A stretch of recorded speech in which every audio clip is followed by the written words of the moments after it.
কাণ্ডে আপনাকে জেলে যেতে হয়েছিল, পরবর্তীতে আজকে বিজেপির পতাকা ধরলেন হাতে, কি বলবেন? তার কারণটা হচ্ছে যে এই ফ্ল্যাগটা, প্রথমেই বলবো, এই ফ্ল্যাগটা যখন ধরেছি তাই ফ্ল্যাগটাকে সম্মান করার দায়িত্ব কিন্তু আমাদের রাখতে হবে। তাই ভেবে চিন্তে আমি কিন্তু এটা করেছি।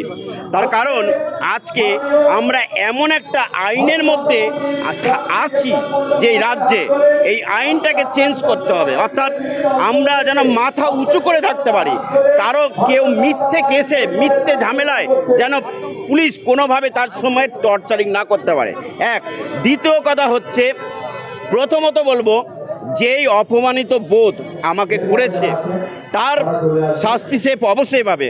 কিন্তু এই ফ্ল্যাগটা এর জন্যই ধরা, সে হচ্ছে নরেন্দ্র মোদী, যে আমাদের প্রধানমন্ত্রী। এরকম একটা প্রধানমন্ত্রীকে সারা বিশ্ব চাইছে যেন সেরকম প্রধানমন্ত্রী তাদের হয়।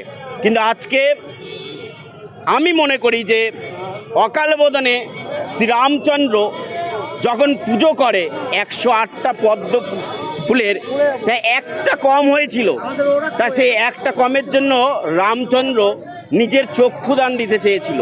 তখন মা সন্তুষ্ট হয়ে বলেছিল যে তোকে বরদান করলাম যে রাবণকে বধ করার জন্য। তা আমি মনে করি এই পশ্চিমবাংলায় যে দুর্নীতিবাজ চলছে এবং দুর্নীতি চলছে, সেটাকে টোটালি বধ করার জন্য একবার সেই পদ্ম ফুল ফোটানো দরকার আছে, অবশ্যই দরকার আছে।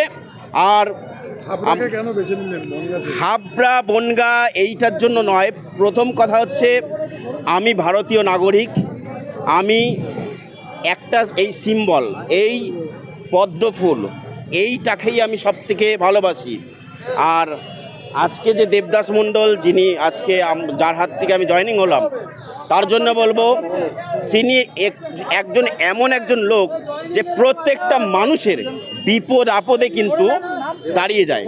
অর্থাৎ আমি বনগা থাকতে দেখেছি যত লড়াই ওনাকেই করতে দেখেছি, যত লড়াই, মানে সেইখানে উনি যেখানে থাকবে আমার কর্তব্য মনে হয়েছে যে ওনার কাছ থেকেই আমার জয়েনিং হওয়াটা উচিত। যাই হোক, আমাকে মিমিকে তো আপনারাই দেখতে পারবেন, 18 তারিখ ওর কেস আছে, 18 তারিখে তো আসবে, সেইটা আলাদা ব্যাপার। আমি এই পার্টির ব্যাপারে কিছু বলতে চাই না, কারণ ওর রাজনীতি নিয়ে আমাকে হয়তো ক্ষমতার জোরে আমাকে কাহিল করেছিল, কিন্তু আমি আমার রাজনীতি নিয়ে করতে চাই না।